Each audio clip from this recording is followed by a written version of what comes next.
That's what creative destruction is. It's being able to bring forth an approach that allows you to be able to be creative in your thinking and being able to deal with very real issues. And that's where the destruction comes in. We have to be able to destruct completely this whole notion that we are not part of this country, that we are not, full Canadians, that we are not trustworthy, having our own jurisdiction. And so in many ways, we're still treated as though we're children. And that has its very roots in this notion called the Indian Act. There's literally no consensus about how to get rid of the Indian Act right across the country. We're all different.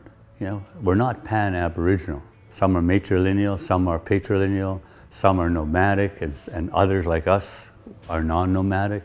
So structure was very important. Well, how do you make change then? If you can't, get rid of the legislation that keeps us oppressed, how do you do that? We have to create an optional approach that communities can choose. The fiscal relationship we have with Canada and the province is not adequate, not even close.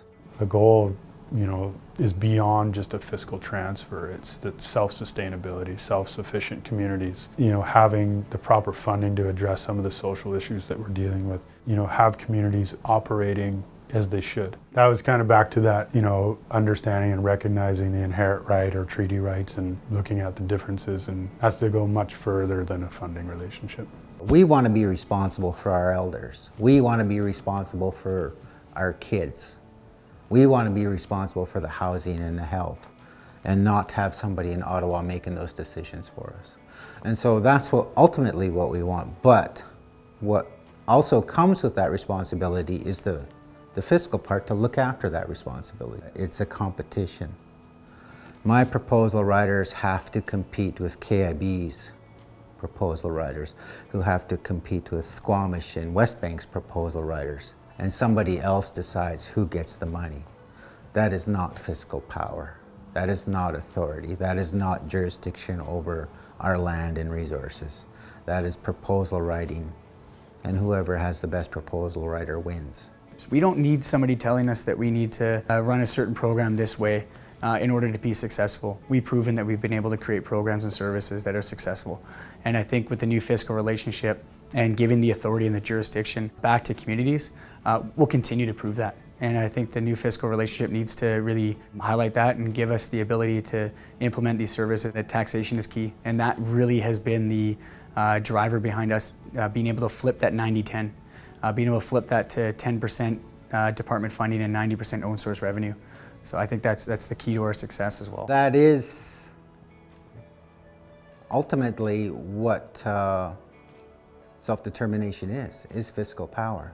So I strongly believe that working with the federal government, they should be empowering First Nations to be occupying the fields of taxation dollars. They could truly see their local economies grow. Many memberships right across the nation can all agree and can say that they're all living in poverty. And why? Lack of infrastructure, lack of development, lack of fair and equal opportunities to have the basic needs met. You have to be able to create an institutional basis to do that. And it can't happen through wishful thinking. It's got to be legislation. It can't be a program. It can't be a policy, because all of those change. And when you're dealing with legislation, it's got some semblance of permanency, even though it's like everything else. It can and will change over time. So, moving forward with economic development with First Nations communities, you have to think from a protocol type of sample. There should be economic protocols so that you're able to work your way through, because the Indian Act is still there. So you have to have some type of protocols, whether you're working with the First Nations Financial Management Board here, whether you're working with the First Nations Tax Commission. What are those institutions that can help guide you through those mechanisms that have been set up to control the First Nations people here in Canada and take control of the resources? So it's effectively using those institutions. We want those tools. We want to be able to tax. We want to be able to govern our lands. We want to be able to be the government in command. We want to make sure that we're still self-governing, and it takes a lot of steps to get there, and we're moving at that pace. And in order to do that, you need to incorporate different pieces like the FMA.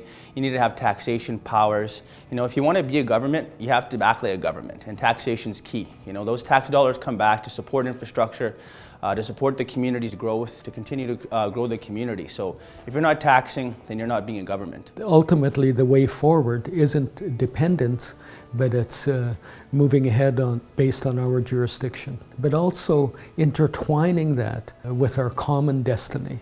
And that's going to be formed on the basis of the Organization for Economic Cooperation and Development, which really started to happen in the Western countries after the Second World War.